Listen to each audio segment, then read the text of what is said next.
I grew up in Cashers. Went to school there. The whole thing. My dad's family was from there, but my mom grew up in Maggie Valley, and I lived there with her grandfather. We have probably a 20-acre roughly farm there. Of course, it's been divided up amongst the cousins and things like that.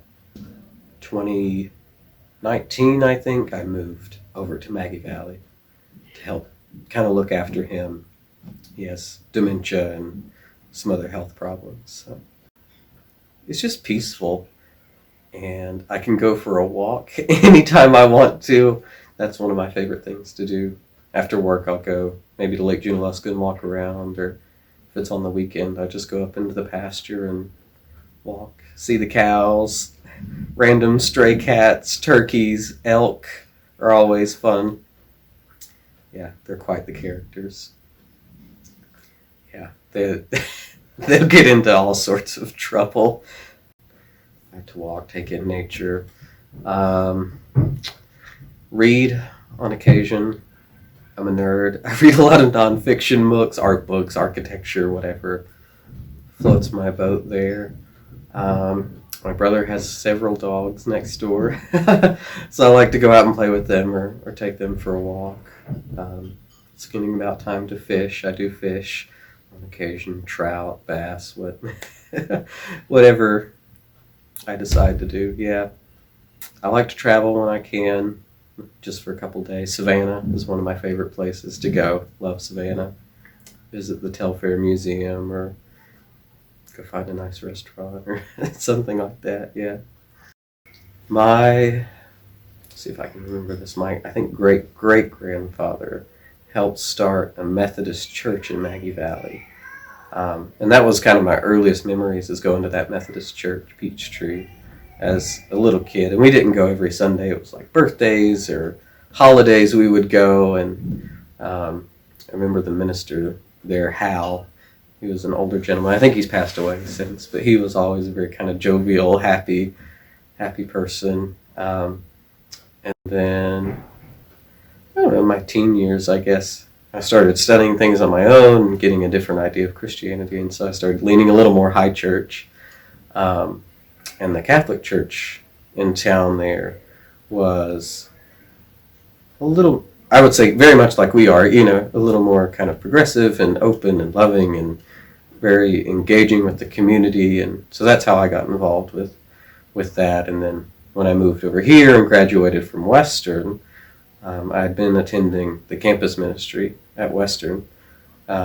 Great program. Deacon Matt is the campus minister there. He's like a walking encyclopedia of any sort of theology, doctrine, what have you. He's a great guy. But then moving here, I found Grace Church and had a chance to speak with Jocelyn, and was really just kind of blown away by her attitude and ideas about the faith and the church and what the church should look like, and kind of ended up here. Yeah. And it's sort of, it's like, whatever church it is, whatever denomination, is not supposed to be, the caregivers of just that people that belong to that denomination in the community. It's the church for the entire community. And I think that's what Grace really is it's not just a ministry to the Episcopalians, it's a ministry to everybody in Haywood County, or whoever seeks them out or otherwise. Yeah, it's about the same goal as engaging with Christ, engaging with the church, living out your faith, not just, believing in it in kind of an intellectual way. I don't think that's what really matters. I think what really matters is, do you live it out? Yeah, so I got my degree, bachelor's degree in interior design, and then minored in history and art. I have a thing for antiques, and so that's kind of how I got into design and history and art and all of that at Western, and that was sort of the best programs I could mix together to what I liked and what I was interested in. So our work, it's called Silver Fox Gallery. It's on Main Street in Hendersonville, and I mostly do sales there. We do a variety of artwork, paintings, pottery, glass, and then we also have a lot of furniture. That's kind of the other side of the business there. And then hopefully be on track to be the designer's assistant, maybe starting next year. Yeah. So everybody has their own taste, but I enjoy it and working with people and kind of you have to get to know people before you can help design for them, and that's a really enjoyable experience. Is kind of getting to know them and understand them, and kind of how they want to live, and you kind of tailor the designs to their lifestyle.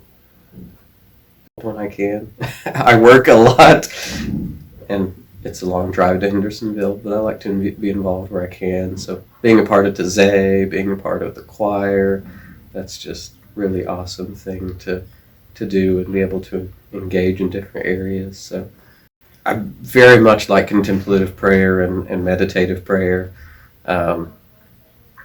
In the Catholic Church, adoration, if you're familiar with that, it's they expose the Blessed Sacrament, and you just sort of sit there in quiet and sort of ponder God's presence. And that's my favorite form of prayer, is just being still and sort of letting God speak to you however it comes to you. And that's what I think Tazay is really about. There's some readings and singing, but they're very basic. They're just, to me, sort of like supposed to start the fire a little bit, and then you just let it kind of burn inside of you. When we're on the move so much, it's sort of like, even if we're, say, a minister or something like that, where we're very involved in the church work, I think if we're just doing and moving all the time, we sort of lose the sight of we're able to exist in God's presence. And I think that in and of itself is just really profound and it can be very moving. It's, to me, the base of it. It's like that God loved you so much that he died and rose again to give you life just so you can be you with him. I mean, that's the greatest thing in the world, I think.